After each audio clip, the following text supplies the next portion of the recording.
Hi friends, ఈరోజు నేను APPSC group 2 Andhra Pradesh చరిత్ర గురించి చెప్పబోతున్నాను.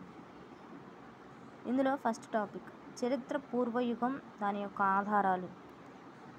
ఈ చరిత్ర పూర్వయుగం, దాని యొక్క ఆధారాలు దీన్ని కనుగొన్నది ఎవరంటే హెరోడోటస్ అన్నమాట. ఈ చరిత్ర అనేది ఏంటంటే గతంలో జరిగిన సంఘటనలు మూలంగా దీన్ని చరిత్ర పూర్వయుగంగా కనుగొంటారనమాట. ఈ యొక్క చరిత్ర పూర్వయుగం యొక్క ఆధారాలు అనేవి మూడు రకాలుగా, ఈ చరిత్రపరంగా మూడు రకాలుగా విభజించవచ్చు. ఒకటేమో ప్రీ హిస్టారిక్ పీరియడ్, రెండోది ప్రోటో హిస్టారిక్ పీరియడ్ అన్నమాట, మూడోది హిస్టారిక్ పీరియడ్.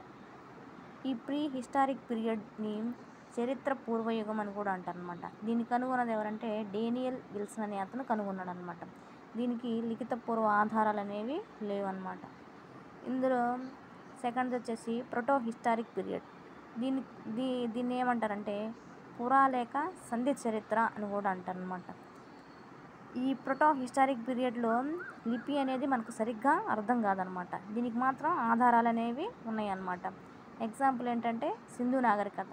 దీనికనేది లిపి ఉంది, ఆధారాలు కూడా ఉన్నాయి. లిపి అనేది సింధు నాగరికతకి మనకు అర్థం కాదనమాట, ఎందుకంటే అది సర్పిలాకారంలో ఉండేది అనమాట. మూడోది హిస్టారిక్ పీరియడ్ అంటే చరిత్ర యుగం అనమాట.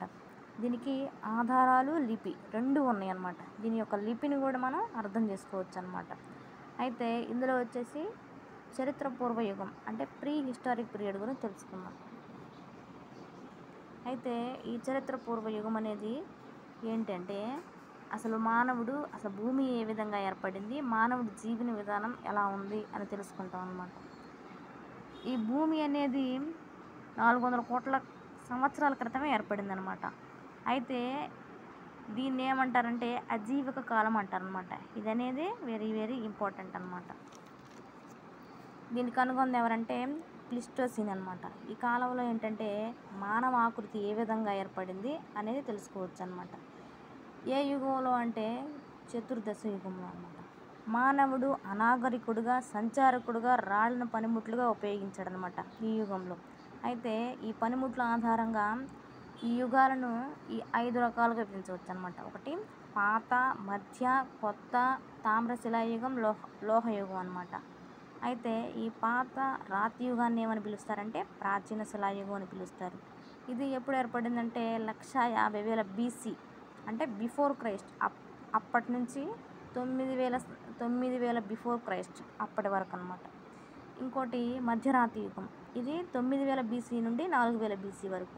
మూడోది కొత్త రాతి యుగం. దీన్ని ఏమంటారంటే నవీన రాతి యుగం అని అంటారనమాట. ఇది 4,000 BC నుండి 2,000 BC వరకు అనమాట. నాలుగోది ఏంటంటే తామ్రశిలాయుగం. ఇది వచ్చేసి 2000 BC నుండి 1000 BC వరకు అనమాట. ఐదోది లోహయుగం. అంటే ఇందులో ఇనుము అనేది కనుగొన్నారనమాట. ఇది ఎప్పటి నుంచి అంటే 1000 నుంచి 1000 BC నుండి 600 BC వరకు. ఈ 5 అంటే పాత, మధ్య, కొత్త, తామ్రశిలాయుగం, లోహయుగం, ఈ 5 యుగాలు అనేవి ఏంటంటే జస్ట్ శాస్త్రజ్ఞులు అంచనా వేశారనమాట. అది పనిముట్ల ఆధారంగా అంచనా వేశారనమాట.